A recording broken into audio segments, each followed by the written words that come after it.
Salam, bu kanalda ibtidai sinif şagirdləri üçün riyaziyyat və Azərbaycan dili dərslərinin sadə və aydın izahını verəcəm. Kanalımın ilk videosudur. Ümid edirəm ki, hər kəs üçün faydalı olar. Gəlin keçək dərsə.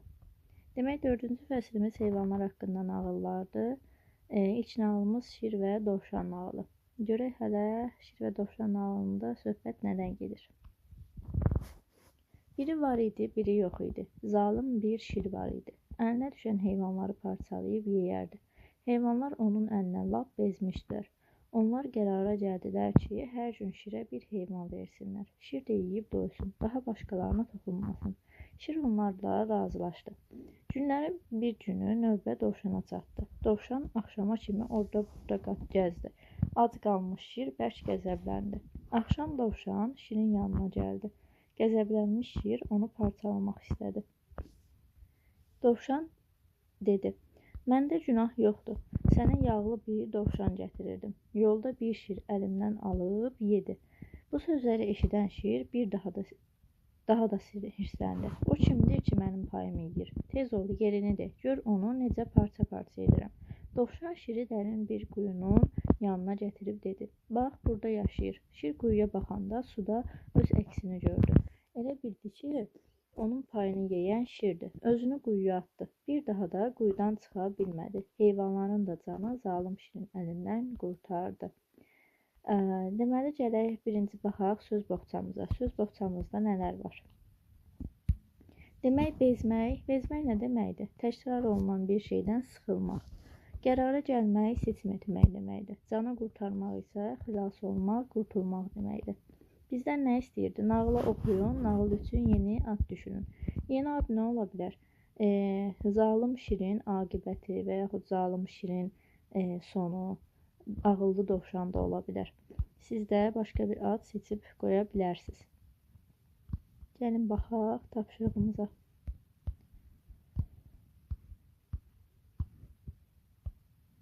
Demək, nöqtələrin yerinə uyğun sözləri əlavə edib köçürün. Heyvanlar şirin əlindən bezmişdilər. Baxın, belə. Heyvanlar toplaşaraq qərara gəldilər. Belə bir qərara gəldilər ki, hər gün şirə bir heyvan verəcəkdilər, öz canlarını qurtaracaqdılar. Zalım və acgöz şirin əlindən canları qurtardı. Necə qurtardı? Ağıllı dovşan sayəsində. Nağıldakı obrazların xarakterləri haqqında fikirlərinizi deyin. Bizim obrazlarımız şir idi. Bir də dovşan idi. Dovşan necə xarakteri idi? Fərasətli idi. Bütün heyvanları onu xilas eləməyə səbəb oldu. Ağıllı idi ki, elə bir plan qura bilmişdi. Bəs şir necə idi? Şir isə acgöz idi, zalım idi, qəzəbli idi. Deməli, belə, keçək D variantının tapşırığına. Aşağıdakı sualları cavablandırmaqla nağılı danışın. Nağıl hansı hadisə ilə başlayır? Nağıl belə başlayır ki, biri vardı, biri yox idi, bir qəzəbli şir var idi. Meşədəki heyvanlar hansı problemlə qarşılaşmışdı? Şirin hər gün bir heyvanı alıb yeyib parçalaması. Bütün problem bu idi, onun zalımlığı idi. Problem necə həll olundu? Ağıllı dovşan sayəsində həll olundu. O, elə elədi ki, şirin başını allatdı, quyu başına gətirdi və onun oradan özünü atmasına səbəb oldu. Nəticədə nə baş verdi? Şir özünü quyuya atdı və bütün heyvanlar ondan xilas oldu. Keçək ikinci mövzuya. Əsl dost olmaq üçün hansı xüsusiyyətlər vacibdir? Aşağıda verilmiş məsləhətlərə siz də əlavələr edin. Görək məsləhətlərimiz nələrdir? Kobud rəftar etmək olmaz. Əsl dost yalan danışmaz. Dost dostuna çətin anlarda kömək edər. Biz əlavə eləyə bilərik ki, məsələn, dost dostun sirrini satmaz. Dost dosta sadiq qalar. Siz də öz əlavələrinizi eləyə bilərsiniz. Gələk ikinci nağılımıza. Tülkü və Leylək nağılı. Biri var idi, biri yox idi. Gölün kənarında qalın bir meşədə tülkü və leylək yaşayırdı. Onlar mehriban qonşu idilər. Günlərin bir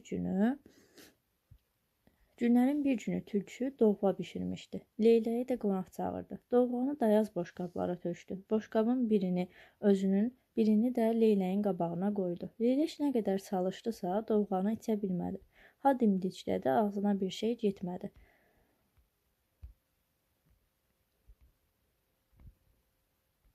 Tülkü isə boşqabı yalayıb dovğanın hamısını yedi.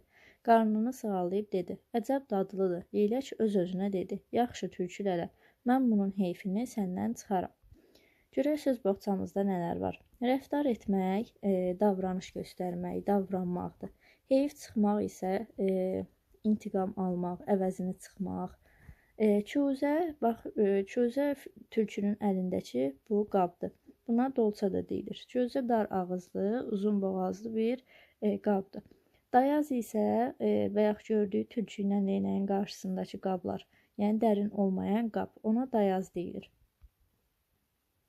Deməli, sizcə leylək tülküdən heyf çıxmaq üçün nə edəcək?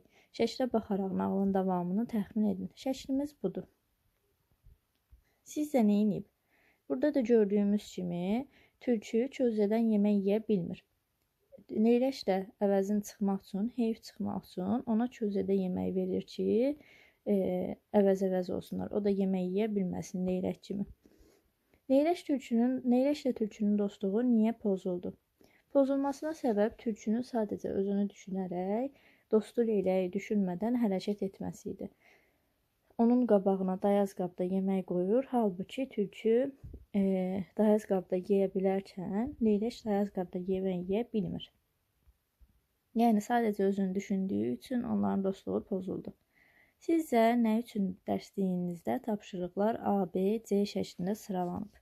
Təbii ki, bizim əlifba sıramıza görə. Əlifba hərflərin sıra ilə düzülüşüdür. Hər hərfin öz adı var və siz də bu adları, hərflərin düzülüşünü, sırasını, hər birini əzbər bilməlisiniz ki, tapşırıqlarda çətinlik çəkməyəsiniz. Baxın, hərflər bunlardır. Adları isə bunlardır. Görürsünüz, A, B, C, C. Bu şəkildə səslənir hərflərimiz. Keçək tapşırığa. Əlifba sırasında hər bir hərfdən sonra gələn hərfin adını deyin. Görək hələ hansı hərflərimiz var. N hərfindən sonra gələn hərf hansı hərfdir? Gördüyümüz kimi O hərfidir. Sonra D hərfindən sonra gələn hərfimiz E hərfidir. C hərfindən sonra gələn C hərfidir. V-dən sonra gələn Y-dir. A-dan sonra gələn B-dir. Y-dən sonra gələn Z-dir. B-dən sonra gələn C-dir. Sonra R-dən sonra gələn S-dir. U-dan sonra isə Ü gəlir, gördüyümüz kimi. Demək, saitlərin sıra nömrələrini dəftərinizə yazın. Sıra nömrəsi baxın, nümunə olaraq göstərib. A birincidir, E 6-cıdır, Ə neçəncidir? Ə 7-cidir. Belə davam eləyəcəksiniz. Keçək digər tapşırığımıza. Biləndər sizə mesaj göndərib. Hərflərin əlifbadakı sıra nömrələrindən istifadə edərək mesajı oxuyun. Baxın, nümunə kimi burada göstərib. 19-cu M hərfidir, 7-ci Ədir, 20-ci N hərfidir. 20-ci ilə N-dirsə N qoyaq bura.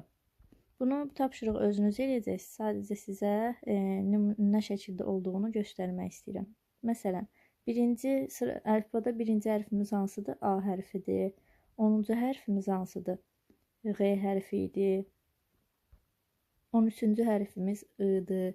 Davamını da bunu siz eləyəcəksiniz. Biləcəksiniz ki, biləndər sizə hansı mesajı göndəribmiş. Qruplarla iş tapşırığı isə burada da yenə hərflərin əlifba sırasında istifadə etməklə nağıl adlarını kodlaşdırın. Burada necə göstərirsə, hansı hərf neçəncidir, siz də tülkü və leylək nağılın adını bu şəkildə kodlaşdıracaqsınız. T hansı neçəncidir, Ü neçəncidir, L neçəncidir, bu şəkildə kodlaşdıracaqsınız. Demək belə, bu günlük dərsimiz bu qədər. 3-cü nağılı da gələn səfər keçərik. Ümid edirəm ki, sizin üçün yararlı oldu. Əgər bəyəndinizsə, bəyənməyi və abunə olmağı unutmayın. Görüşənədək.